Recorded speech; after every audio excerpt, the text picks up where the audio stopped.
What's up, fight fans? This is Kurt DeVille with Counterpunch Boxing News, and I have some new news concerning Mauricio Sulaiman. He states this: as today, he says Tyson Fury can pursue undisputed world title clash with Anthony Joshua as soon as possible. Now, of course, he says we absolutely support it.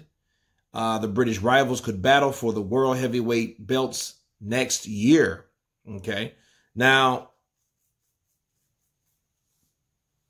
Mauricio said this verbatim. He said, Tyson Fury is our champion, our pride. Anthony Joshua holds the other belts and has been a tremendous asset to the sport, a gentleman, and with a great career.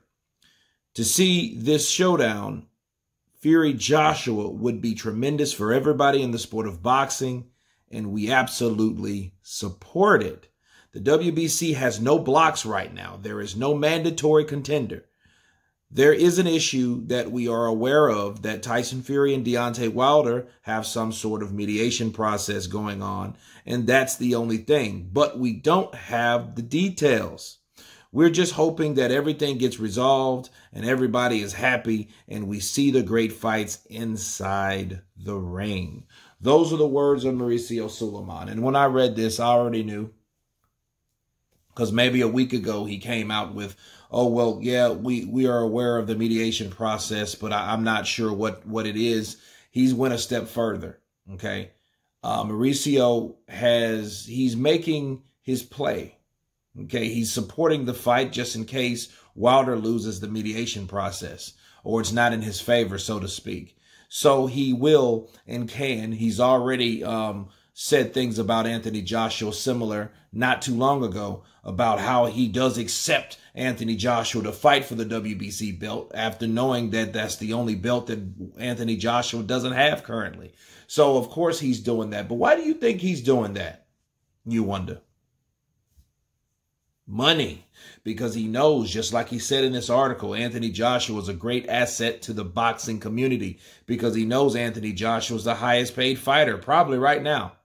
He knows that. Counterpunch. So he knows if Anthony Joshua and Tyson Fury, which is the WBC champion currently, if they fight and whoever wins, there you go. He knows that, hey, if Anthony Joshua beats Tyson Fury, okay, those are sanctioning fees from that particular fighter and that particular fighter's purse.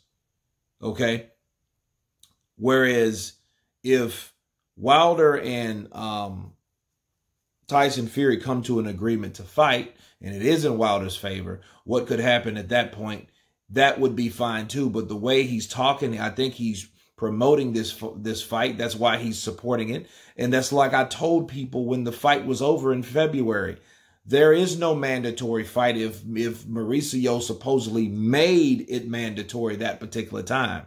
The only difference between this was a special element in it, because the additive in this situation was the rematch clause, which doesn't supposed to exist with mandatories, by the way. Okay, so for those who don't know, a mandatory fight should never have a rematch clause attached to it. Okay, that's one of the stipulations of having a mandatory. So moving on from that, there is a mandatory, but it has nothing to do with the WBC, because the WBC can't mandate anybody to do nothing. So the only thing they're dealing with is a contract stipulation and situation. Okay, so that's what's going on with Tyson Fury and Deontay Wilder. But if it wasn't for that, Mauricio Sulaiman would be all game for this particular fight, and he's making his claim. He is playing the politician role. He's a politician. Okay, so that's what he's doing. And he's making it damn well known that he wants this particular fight to be going on, bars. So this is what we have. Mauricio Sulaiman is putting his foot down in support of the Tyson Fury versus Anthony Joshua fight. Of course, please subscribe, leave your comments below, and you guys been Counterpunch. Peace.